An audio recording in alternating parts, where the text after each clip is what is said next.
Welcome to Storytelling with Lindsay Bednar.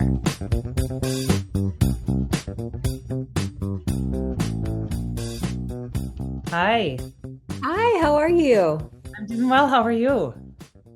Excellent. Awesome. I can't thank you enough for joining with me today. I've been so looking forward to this conversation. Also, I've had my eye on that same vest for a long time, and this might be a sign to get it. It's so cute. Totally. I had like this 30% off thing and I was at the Malibu store, which is like the mothership, and I was like, I have to. So 100%. I was just visiting my sister in Nashville, and they just opened a big store there. It was so fun, and just all the colors, it was so bright, and I was like, oh, this place just makes me happy. 100%. Do you follow Paige, the CEO, on Instagram at all? No, but I'm going to have to. I'm obsessed. I'm obsessed with what she has built and I love, yeah. And she's getting married soon. And I'm like, it's like I don't have time to watch reality TV, but like that's basically my version of it. Yeah. Yeah. And was it her? No, maybe I'm thinking of, yeah, no, I think it is. Her brother started Tom's, right? Yeah. Yeah. Yeah. What So it's a, just, I don't know what their family did to inspire all that innovation, but they should write a book. right. Yeah, absolutely. Um, okay, so Titania, there's so much I want to talk about today, and anticipate your wealth of knowledge in so many things that parents want to know because there is not a parent who doesn't feel frustration with kids and their use of technology, whether it's how much the kids want to use it, whether Mhm. it's peer pressure from other friends, Mhm. or the dangers that come with using technology. Yeah. So I was wondering if we could start off with what are the most prevalent issues in 2025? Because I feel like there every year and all the time, technology is growing, and so we're getting more and more issues. We are. We absolutely are. And that's a great place to start with what's really happening with children today online, because most parents don't know.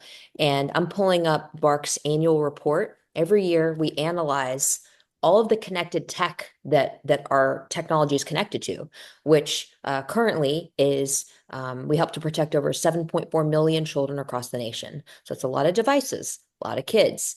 And so in 2024, we analyzed almost 8 billion activities across, text, email, YouTube, 30 plus apps and social media platforms. And so the rate at which children experienced harms, we have tangible data. So I'm dropping a link to that now in our Zoom chat. And for everybody listening and watching, I'm sure you don't have time to click and read. You can go to the show notes for that. So I will give you a few staggering updates from that. I would say the most critical is suicide. The rate at which children are attempting to or successfully dying by suicide is way too high. It's the second leading cause of death in children in this nation. And just specifically regarding our data, we saw that 37% of tweens, that's kids as young as 8 years old, and 60% of teens were involved in a self-harm and suicidal situation. So that is the most dangerous, right? Children spending too much time online, not sleeping, becoming bullied, falling down dangerous, addictive algorithms that make them think they're not good enough. Children talking to AI chatbots that convince them to die by suicide. Children who are tricked into sending nudes to someone they think is a peer and it's not, and it's a crime ring. All of these things Mhm. combine into a very, very stark forecast. Mm. 30% of tweens and self-harm. And so self-harm could be, I taught in the alternative high school realm for years. And so I would see a lot of cutting Yeah, behavior. yeah. But it's such a wide range of Mhm. what's under the self-harm umbrella. Yeah, yeah, it is. And that wasn't a thing. That was a thing when we were teenagers. Mhm. Nobody did that, right? And now it can almost become glamorized. Unfortunately, suicide has the contagion effect of where it happens in a community. It can sometimes present multiple times in that same community.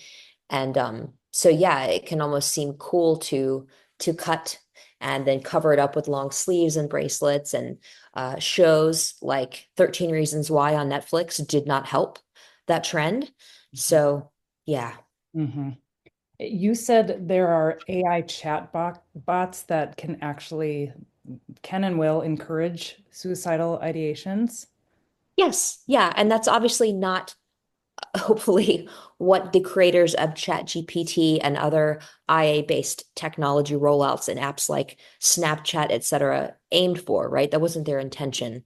But specifically, there is a platform called Character.ai, and it was unfortunately recently in the news because it resulted in the death of a child. There was, I'm pulling it up now. Um, this child was speaking with, a chatbot on character.ai, and he was very young. I don't know if he was 11 or 13, but very young, and developed feelings for this chatbot, and this chatbot essentially said something to the effect of, if you want to be with me in the virtual world, you're going to have to leave the real world. And he did. Oh my God. Yeah. Yeah. Oh, that is so scary. I mean, as we're integrating into this new era with all of this tech, I think that is the biggest concern is what are the real impacts it's having. And yeah, I was unaware that it had gotten that pervasive with AI. Um, the the other thing I wanted to talk about too, in regards to um, those the apps that Bark crawls.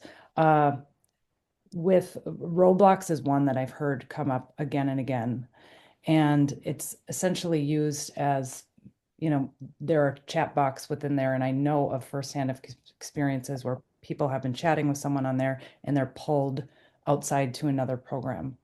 And so, how does I mean, we'll get into the details of what Bark does, but I can't imagine the landscape of all of these different apps and how they work together. Um, and how does Bark support that when there are kids in a specific chat room, they're going on to other things? What does that look like?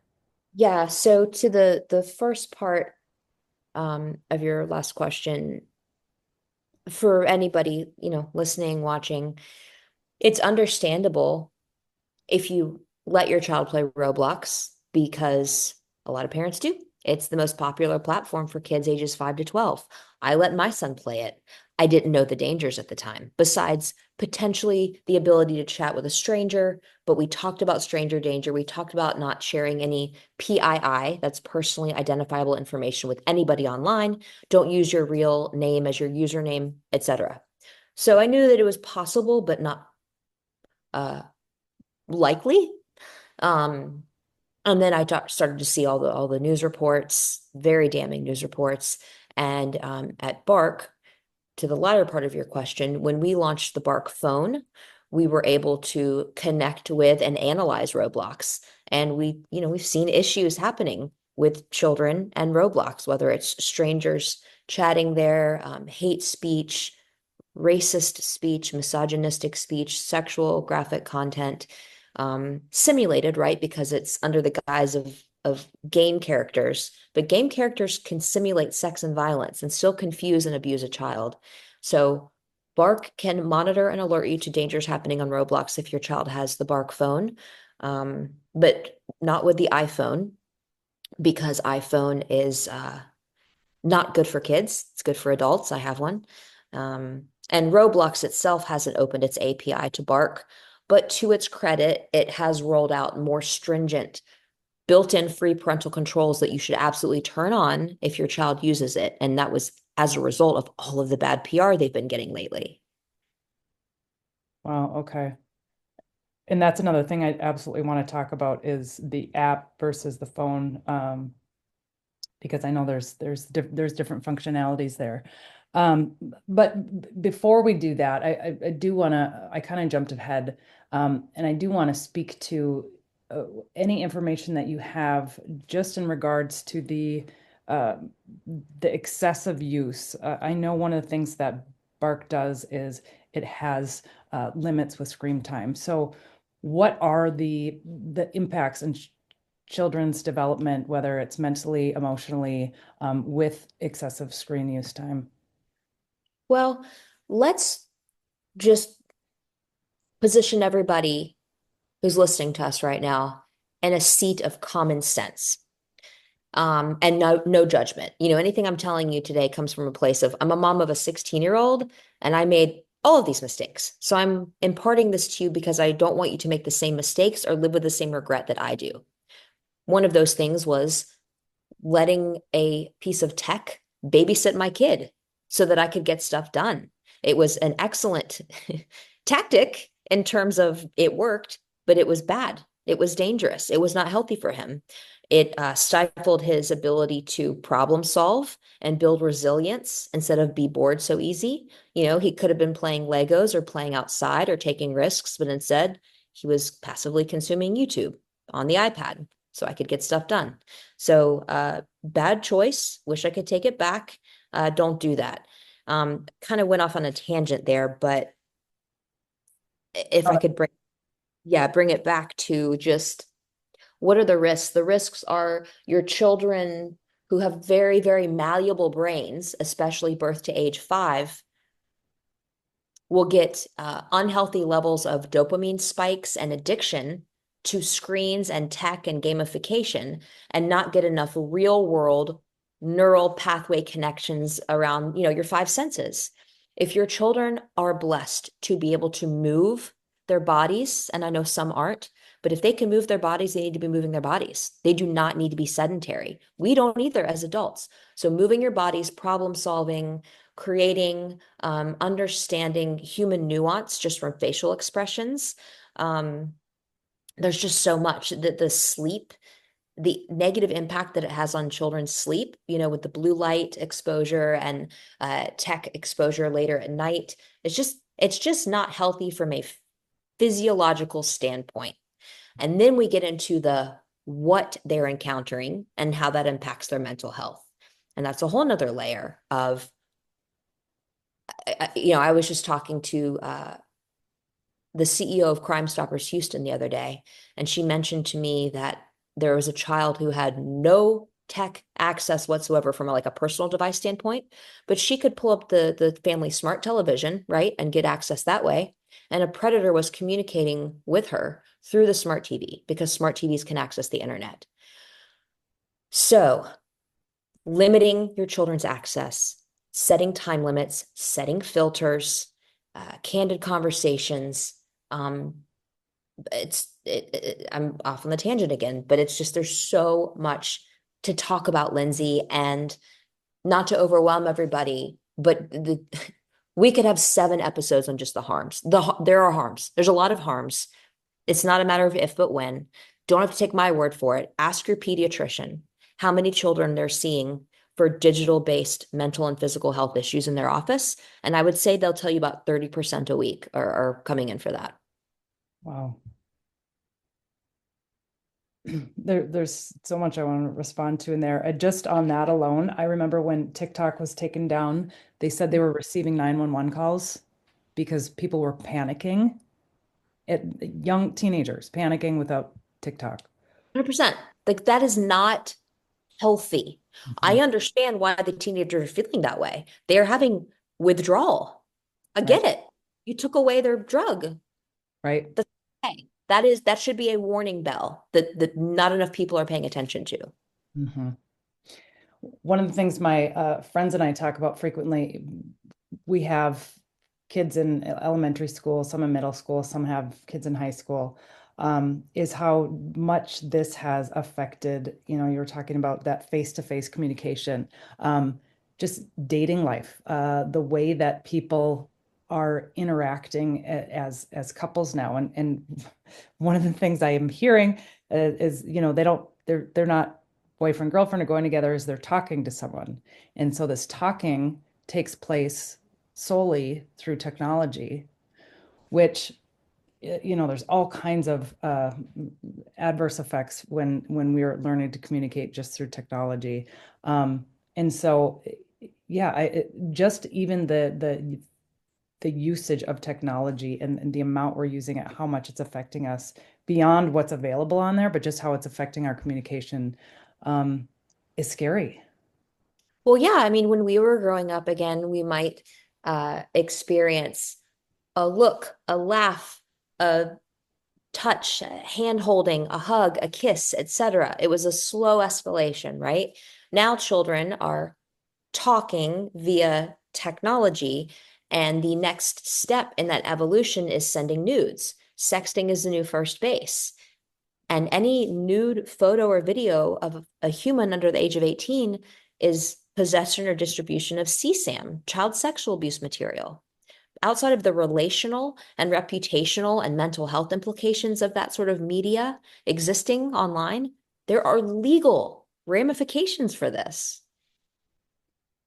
Yeah, in working with the school, in the school system for, over a decade, there were many instances where somebody had sent a nude or sexually explicit photo to their who was their boyfriend or girlfriend at the time, and then they break up, and then that photo is spread, and whoever is in possession of that photo, even if it came to them unknowingly, and they open up their phone and they now have this on their device, um, they could be charged with uh, underage pornographic material.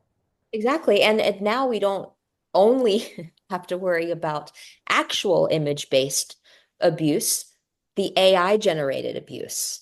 Now anybody can take a child's face, put it on an AI generated body, and that is now happening.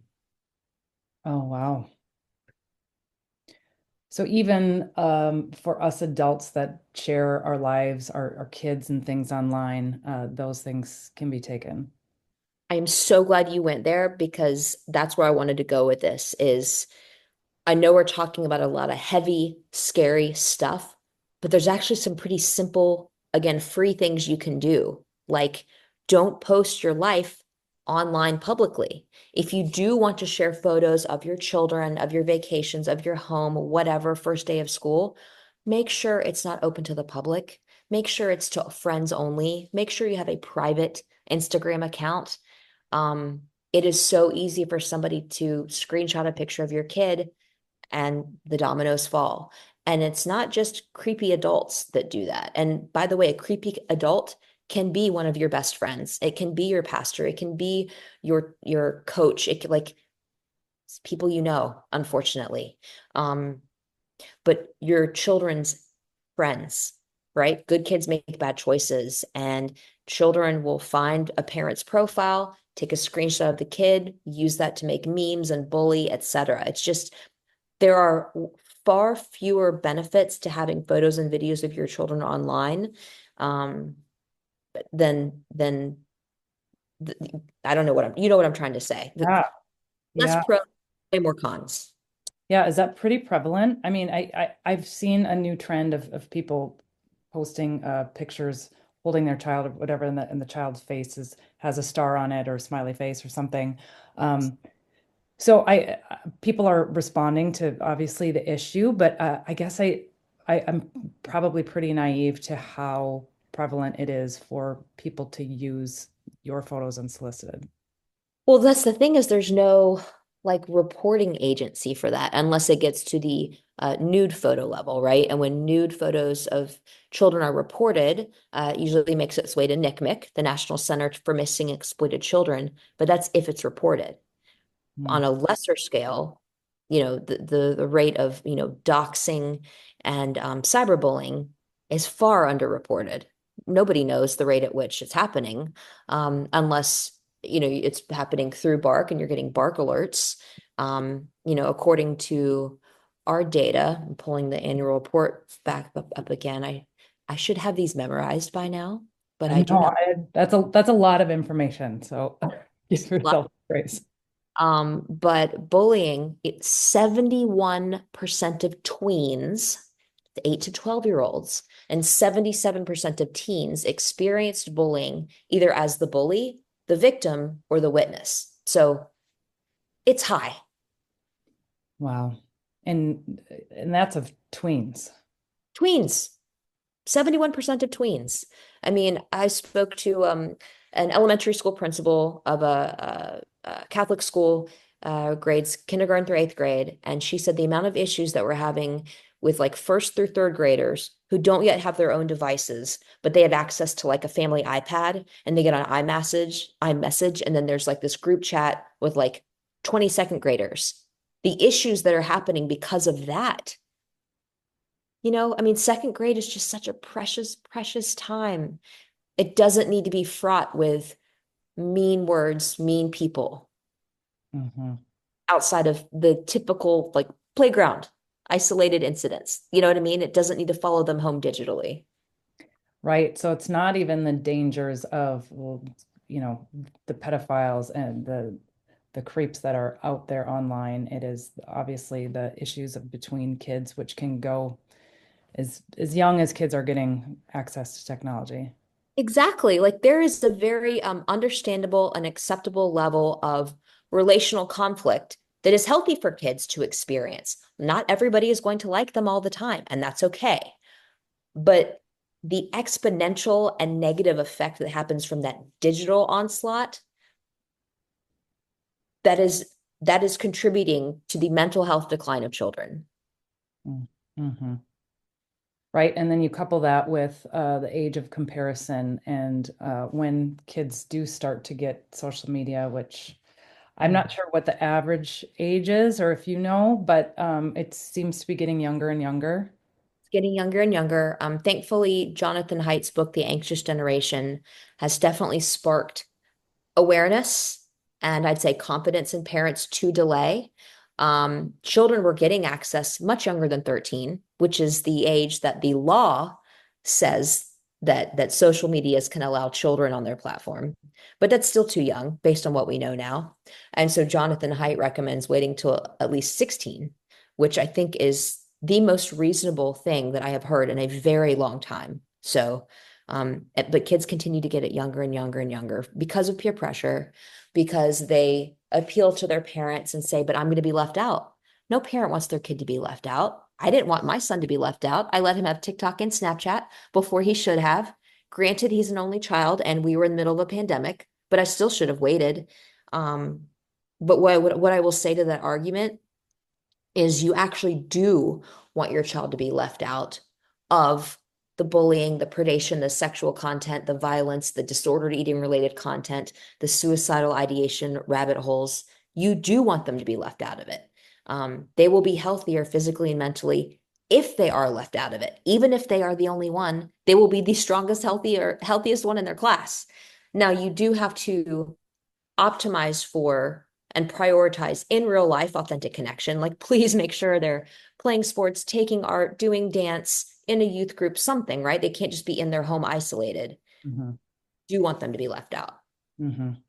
I'm so glad you spoke to that because I think that is where when most all parents fold. And I've been guilty of doing it with apps and things in the past too. It's like, well, everybody, this is how I'm communicating, or I'm getting Facebook Messenger or whatever it is, those different platforms. Even there are sporting groups, activities, kids are using those apps to Mhm. communicate as opposed to just texting. And I'm learning that teenagers don't text very often. They communicate through these various apps. Yeah. Yeah. One popular one is Group Me, that coaches, leagues, youth groups, etc. like to use, um, which is better than Snapchat. If you want to, if you want to see my blood boil, just show me where a coach has asked, a group of kids to join Snapchat to talk about upcoming things. Like, no, absolutely not. Not acceptable. Yeah, and that's happening with coaches too. Yeah. Yeah, yeah, not okay. Yeah. I'm getting hot. Well, because I know it's even just like the kids will say, well, our whole football team or our whole, dance group is all on this Snapchat thread, and I'm the only one not on it. And Yeah, I mean it weighs on parents, even though we all know they're better off without it. Totally. And that's where we as parents and anybody who cares about children, we have got to stand up and speak up and be like, this is not okay. This isn't like me freaking out about, you know, the kids not having everything organic, right? Like that's this is just not feasible, right? Mhm. This is a real danger. Like this is not okay. And, fight me. Fight me, bro. I love that. Yeah, and speaking their language too. Yeah, Uh, right. uh, so okay, we've talked a lot about, I mean, like you said, we could speak for 7 hours just about the dangers online and the things that are going on. Of course, I want to give you the opportunity and to be solution oriented is like, what can we do? And we've started to talk about, certain apps to avoid. But what, like, I want to go to the beginning of what led to the creation of Bark app and who was behind it and what was kind of the predecessor for that. Yeah. So our CEO, Brian Basin, he is a dad of two amazing boys, young men now. And his previous startup had been acquired by Twitter. So he was working at Twitter as part of that acquisition. So clearly brilliant engineering mind, working now at a social media company, dad. And it came time for his oldest son to have a device that could connect to the internet, right? And when he saw the existing landscape of built-in parental controls and then external companies that might help with this sort of thing, he was like, wow, there are really no good options out there. This is not good. And if I, you know, realize this, how many other parents maybe don't or won't know what to do? So he took a big risk, and thank God he did. Left Twitter, started Bark, hired me. Um, he and our Chief Technology Officer, Brandon Hilkert, really also adapted to, really scaled something incredible that um, started as an app and now has a variety of both software and hardware products, safer smartphone for kids, safer smartwatch for kids. We have an in-home piece of hardware that will help to regulate gaming consoles and smart TVs, set time limits, self filters. We offer our tech to any school in the nation for free because things are happening on school issue tech. So it's really, really grown to be this amazing company that is saving kids' lives every day, and it's really humbling. That's incredible. And yeah, to have somebody with that background and then to see to have such an insight to the landscape and be like, we can do this better. Yes, yes, we can do this better. 100%. Yeah. So what are the main features of Bark and then in addition to that we can start talking about how the app versus the phone and the different functionality of the Bark system in and of itself. But really, what is it designed to do? Yeah. So what it's designed to do, no matter what you're using, is to alert you to any potential danger that might be happening with your kid's connected tech, which is why it's called Bark, because anybody who has a dog knows that whether it's a burglar or just a squirrel, you're going to get an alert like, hey, there's something going on outside the house, and I want you to know about it. So that's what we're doing for kids' digital tech. We're their digital guard dog. Um, Now, whether it's the app or the smartphone or the smartwatch or our school tech, we have an algorithm, and that algorithm is analyzing, communications, emoji, photo, video, audio. It's an algorithm that's analyzing all of this.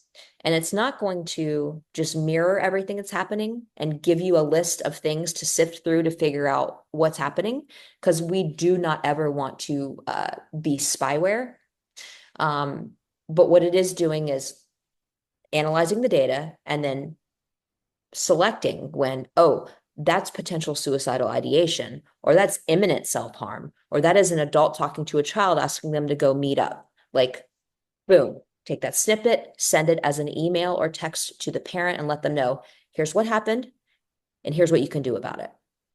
So that's kind of the basis of our algorithm that lives within a variety of, software and hardware that we offer. We went to market with that algorithm. That's what was missing.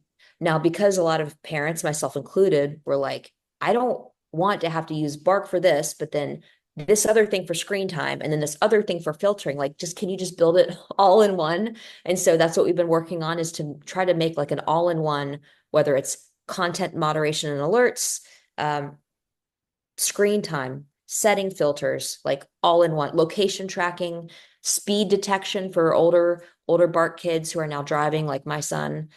So really, we just keep building that digital toolbox to help parents help their children have a healthier relationship with tech.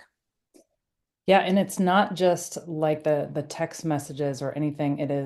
It crawls for, as you said, video, audio. So if there's a phone conversation where there is bullying, does that flag it as well? Yeah. Yeah. Yeah. I mean, uh, we've seen bullying, kids have the Bark Watch, right? And they're only allowed to text or call mom, dad, two best friends. Sometimes those best friends can say mean things, right? And if it's mean enough, you will get a bullying alert. You can step in and be like, hey, why do you think Sam is feeling that way? And how do we address this? So that's, on the minor end of things, all the way to, children writing suicide notes in Google Docs on a school issued Chromebook because everybody in their class has turned against them. So it's a wide range. Wow. Yeah, I wanted to ask about some of those stories that speak to how beneficial this has been as well. Like you said, it can it can find a note with suicidal ideations. What do you see are what are the most common things that you see and that are flagged? I guess let's start there, and then we'll get to kind of some of the more big ones. I mean,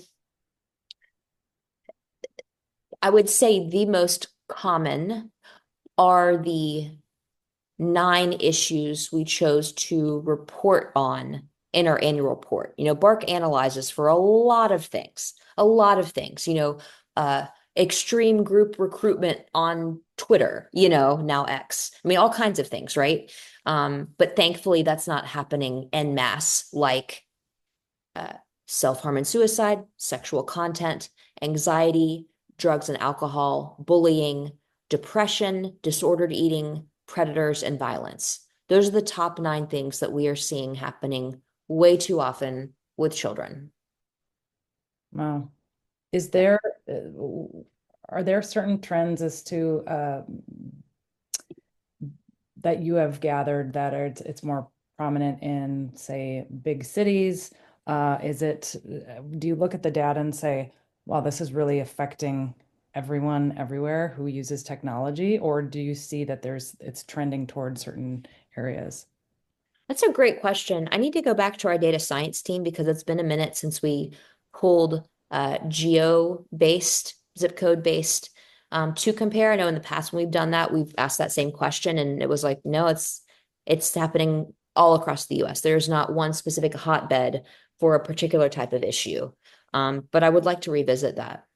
Yeah, that would be my guess is really this is an issue across the board, and it doesn't I think it speaks to the gravity of it, that it crosses all sorts of demographics and classes, and whether it's urban or rural areas, just speaks to the importance. Yeah. uh, okay, so you talked about one of the things that people were saying is we want to have kind of an all-encompassing that limits the screen time, so it can do that all in one.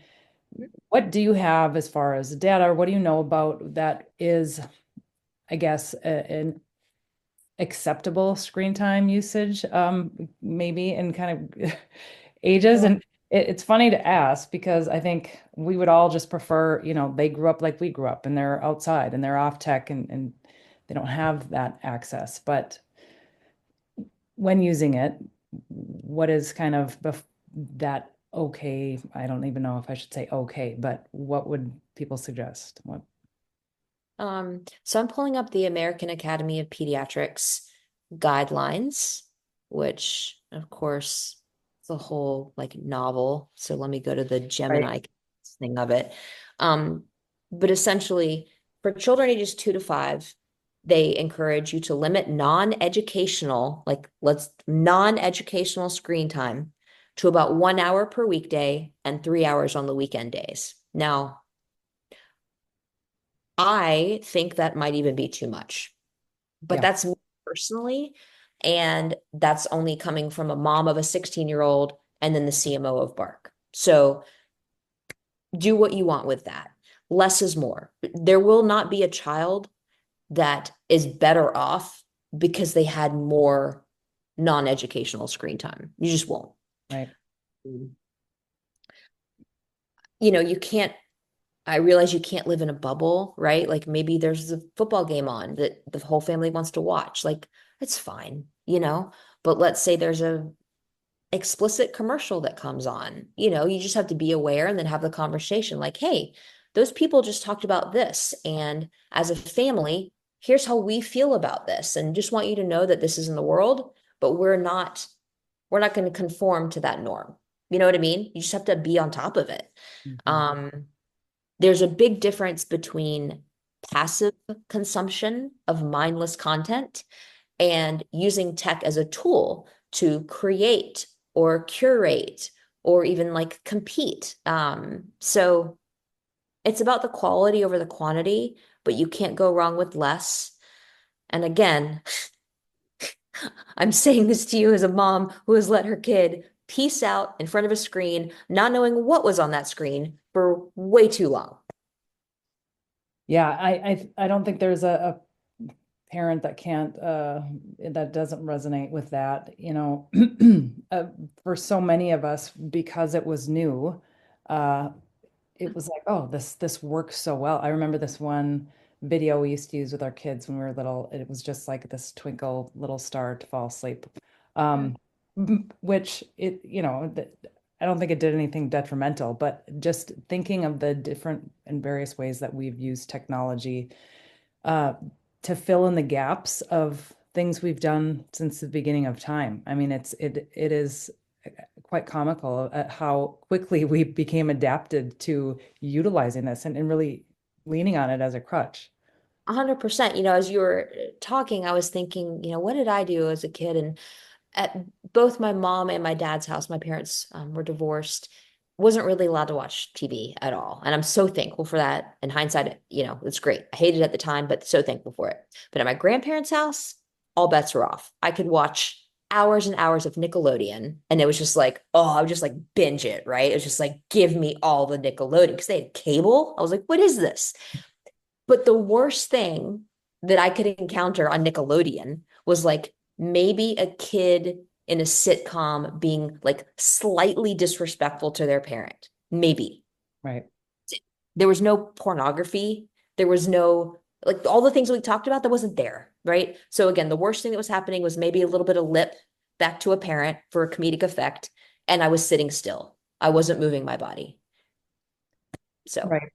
apples to oranges. Yeah. And, I think, as I hinted to earlier, because technology is constantly changing and evolving, there's all these new dangers that have come out. So I've learned recently that Twitter allows sexually explicit, uh, not just photos, videos, basically pornography.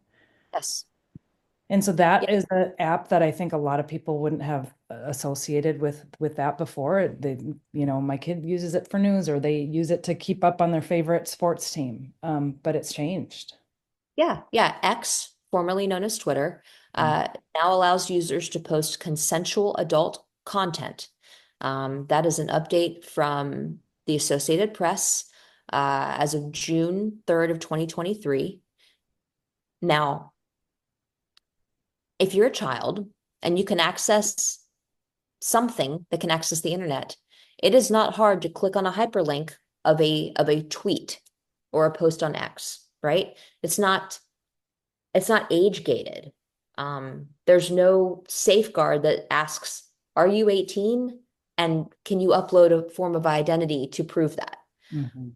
It's very easily accessible. And there aren't any meaningful parental controls that are built within Twitter X.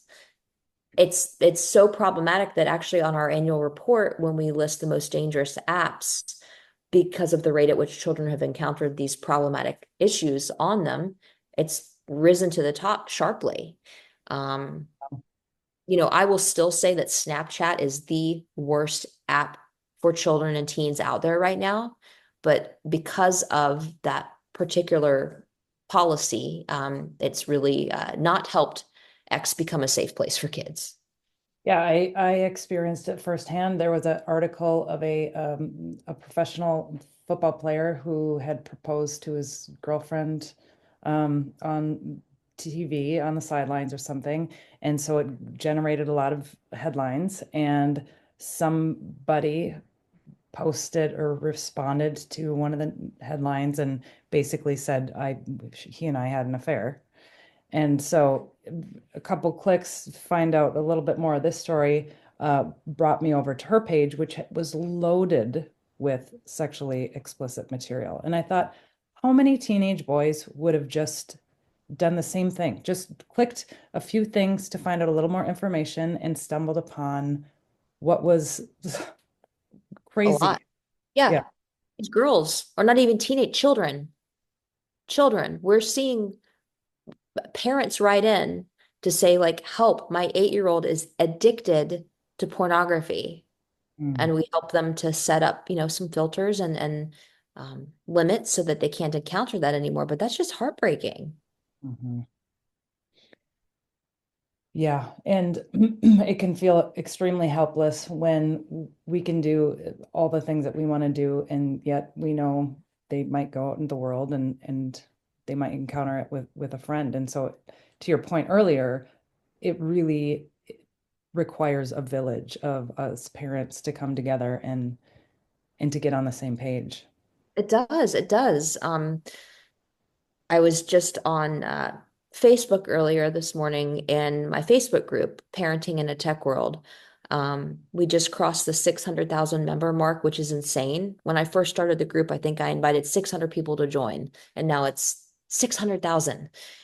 But it does take a village, and that's my digital village of like, all right, we have got to crowdsource and help each other. And if you're listening to this and watching this and you're like, oh my gosh, help, please help. Facebook group. You can even ask questions anonymously, which feature I love and use a lot. Um, because yeah, we don't have any other option right now. The laws meant to protect consumers haven't been updated to adequately protect children when it comes to tech access. Our pediatricians and our school administrators can only do so much right now. It's up to us. It stops with us. So why do you suppose the laws haven't caught up to this? What, I mean, my insidious, thoughts as to why that could be run rampant a little bit, but I can't imagine why we wouldn't be doing everything to protect our kids online. Right? Well, Lindsay, um, when you get a bunch of different people in Congress and in the House nitpicking over little nuances that really don't matter in the big scheme of things get stalled. The Kids Online Safety Act and the updates to the Children's Online Privacy and Protection Act keep getting delayed because of bickering and nitpicking. And that's not okay because children are dying because we're not acting. Not only that, but we know that lobbying takes place, right? And who has the deepest pockets? Google, Apple, Meta, Snapchat, TikTok. And they're in the pockets of the people who are saying, whoop, wait, we can't pass this yet. Let's readdress this line. It's not okay. It's unethical, but that's why. Those laws haven't been updated since 1998. It's not okay. Wow. Hmm? And iPhones came out in 2000, what, eight or I think, yeah, like Yeah. Yeah, Hmm. that's dealing with a completely different era. Wow. Now, thankfully, because I am an optimist despite all of this stuff, there is very strong bipartisan support, which I'm so thankful about. Like, there's really only a few, and by few, honestly, like one or two holdouts uh, in DC that are the reason why this isn't passing. But I'm hoping that their conscience will be louder than the dollars that are coming into them. Right. Yeah, me too. And you know, that kind of speaks to the next thing I was going to bring up. We're Bark users ourselves, and uh, I've had a few people when I say like we use Bark on our kid's phone, basically say, or question uh, whether it invades the kid's privacy or it's a form of helicopter parenting. And, at what point do we let them navigate things on their own? Which I have plenty to say back to that, but I want to give you an opportunity. Like, what would you say to that argument? I'd say that it's a valid argument. If you don't know about what we do and the team behind what we do, you should be pushing back on anything, right? Like that. But what I will say is that, as parents, we use it for our own kids. And the premise behind not giving, a mirror or a copy of everything your kid's doing online is because of that. If we were just going to give you a copy of everything your kid did online in your inbox, that would not contribute to a healthy parent-child dynamic. Right. That would just be too much. Because we know how often children are being harmed online and how little they tell a parent or trusted caregiver, that's why we feel very validated in doing this and this way. If kids were frequently coming and saying, "Hey, I saw this," or "Hey, this happened," or "Hey, I'm struggling with feeling this way because of something I saw on TikTok," we wouldn't need Bark, but they're not. Um, Very educated, kind, good parents of very educated, kind, good kids are finding themselves in places of tragedy and escalation that if they had just used Bark, they wouldn't be there. So I wish, from a humanity standpoint, that Bark didn't need to exist, but it does. And because of that, I think that it's uh, irresponsible parenting if you're not using something like Bark or Bark and you've given your kid all the access. It'd be like putting your kid in a car without a seatbelt or sending them out to the beach for 8 hours without sunscreen. Like you just wouldn't do that. So you can't do that. Yeah, I made the mistake. Well, I didn't know about Bark when I first when our daughter got the phone at first. So as soon as I knew about it, I was like, okay, we're going to get Bark. We're going to be putting it on your phone. And it was interesting because her initial reaction was like uh, she felt upset in that I was almost like I was not trusting her. And so I didn't do a very good job of explaining the why, the what it does, of what we're doing with it. So I want to encourage parents, like if they can, have a very thorough conversation as to why they'd be putting this on their kid's device. But in addition to that, to start off with like, if you're going to be utilizing this device that even adults can fall prey to and get addicted to, then it's going to come with some guardrails. Exactly. Be the parent. Don't be afraid to be the parent. They don't have to like everything, but you lock your doors. You hopefully have carbon monoxide detectors. It's not always about not trusting your kid, it's about not trusting the entire world that you're letting your kid now access. Um, For that's sure. part of it. And another part of it too is if and when you do get a bark alert or learn about something problematic, your reaction to it is critical. Are you going to freak out, yell, immediately punish, immediately take things away? Or are you going to really try to use that information to Just maybe have some conversations. Like you don't have to come right out and say, I do not like the way Johnny, Timmy, and Sarah are using the F bomb in your text thread. That's not going to sit well with a kid. But you can, just talk about how using coarse language, at school in front of your teacher is going to get you in trouble. And just a reminder, like you sound a little more educated and eloquent when you don't use those words. You don't have to say that you saw the text, right? So don't be a helicopter parent. Don't be a helicopter parent. Yeah, I'm so glad you said that about your reaction to what you do discover makes a huge difference too, because we can get all kinds of different information, but if we respond it in a way that's shaming our kid and then further breaks their trust, well, then we're shooting ourselves in the foot, and it's not going to do any good.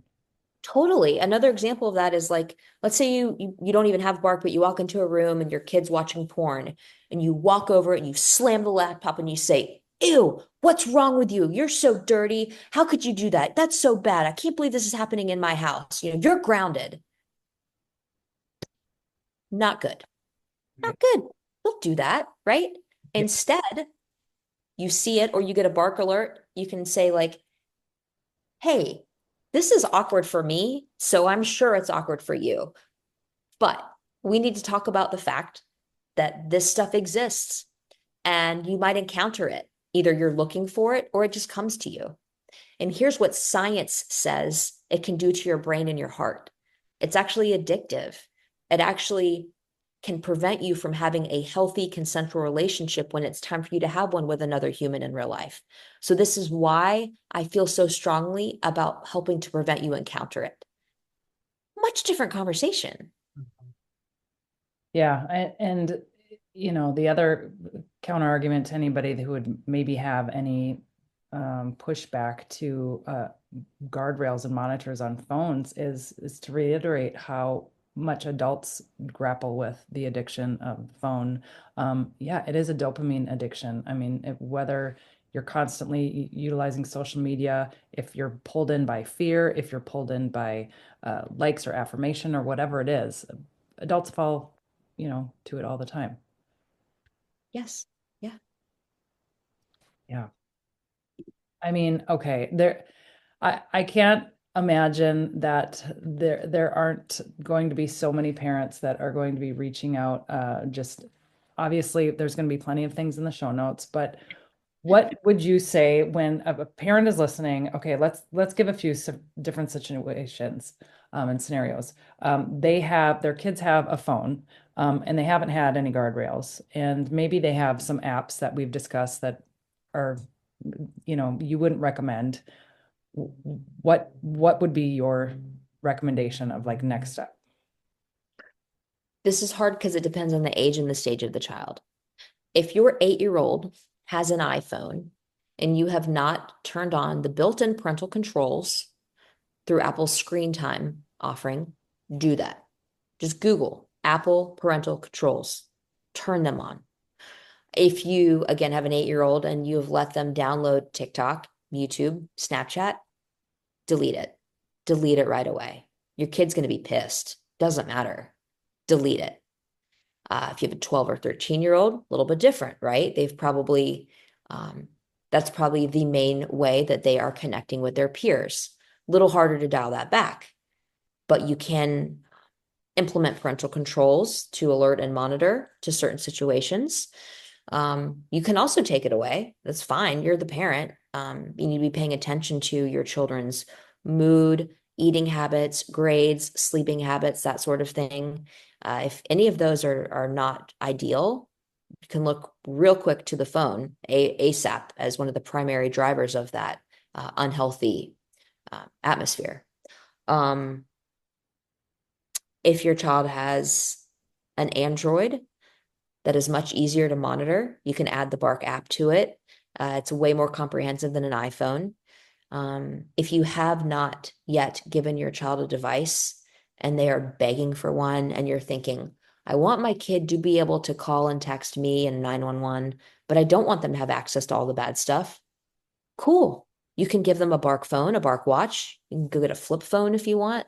Um, Actually, flip phones aren't as safe because they don't have Bark's algorithm on it, but it's safer than an iPhone, you know? So um, it really just depends on the age and the stage of the child. So I would defer to if you're really, really struggling, feel free to reach out to me on social.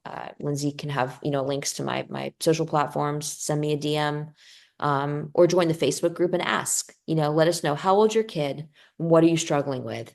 And you'll have plenty of great advice from parents who've already been there and already done that.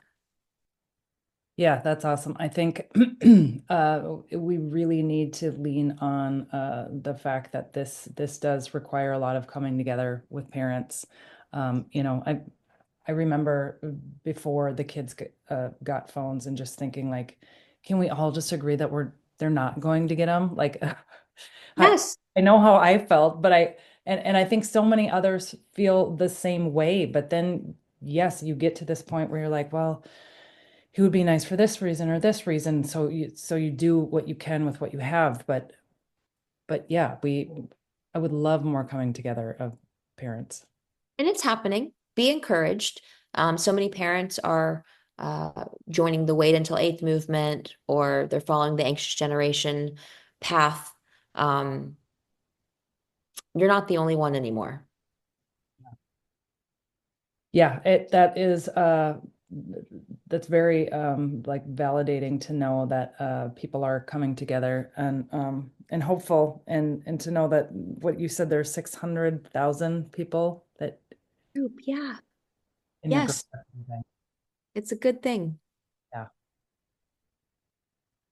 Uh, well, gosh, I mean, I feel like we could talk so much more about this, but I want to be respectful of your time. Tatiani, thank you so much. Um, and any kind of last notes or anything you want to leave people with? Um, Probably a few things like fire round of like boom, boom, boom, boom. Give yourself some grace. This is hard. No parent has ever had to raise kids in a time like this. So we're figuring this out together in real time, myself included, and this is what I do for a living. Um, don't suffer in silence. Please, please, please use the group. Reach out to your child's pediatrician, your child's school counselor, if they're struggling. Please don't think not my kid. Good kids make bad choices, so you've got to really just get your head out of the sand ASAP. Um, if you have left listening and watching this feeling still like overwhelmed and scared, that's okay. That's normal. Take a deep breath, join the group, join Bark. Um, I just wrote a book called Parental Control. You can get on all the places books are sold if you feel like reading books. Um, you're not alone, but for now, it is going to take you doing something. You can't just do nothing. And maybe just do one thing a week, right? Maybe today, after listening to this, figure out what can my kid access in this home, and figure out who your internet service provider is. Who brings the internet into your home? Go on their website, chat with their chatbot, and say, hey, how can I set time limits and filters on this internet that I pay for that you're bringing into my home? Just start there. I guarantee you will be better suited than many families today.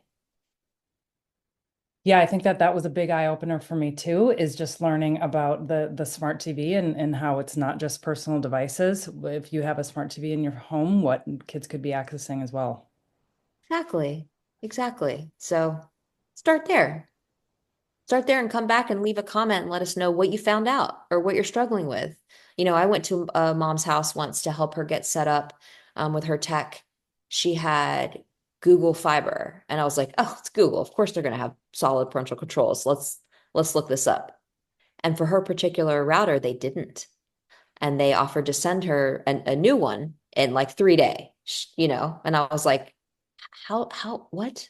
You know. So we're still on the new end of this. Right? Wow. Yeah, lots more to figure out. Congratulations on the book too. That's amazing. Yeah. Thank you. It's been a year. It's They been got quite. I'm a publisher, so I know how daunting it is to bring a book forward. Daunting, exciting. And I tell my authors a lot, like when we wrap the project, like I'm not going to tell you exactly what it's going to entail before we start it because it's kind of like with parenting or anything else, but you might not ever start it, but man, is it a worthwhile experience. So worthwhile, so rewarding. I'm finally at that light at the end of the tunnel, but as I was looking to try to find the light at the end of the tunnel, like 8 months ago, I was like, how is this going to happen? So, yeah. Woo! Oh, that's awesome. Thank Congrats. you. So be sure, yeah, we'll link to that in the show notes as well. Awesome. Well, thank you so much for having me. I look forward to sharing this once it's out there, and I'm obviously here to help for anybody who needs it. Yeah, thank you so much for everything that you're doing, that Bark's doing. You guys are making a big difference in the world. And I'm very appreciative. Awesome. Thank you, Lindsay.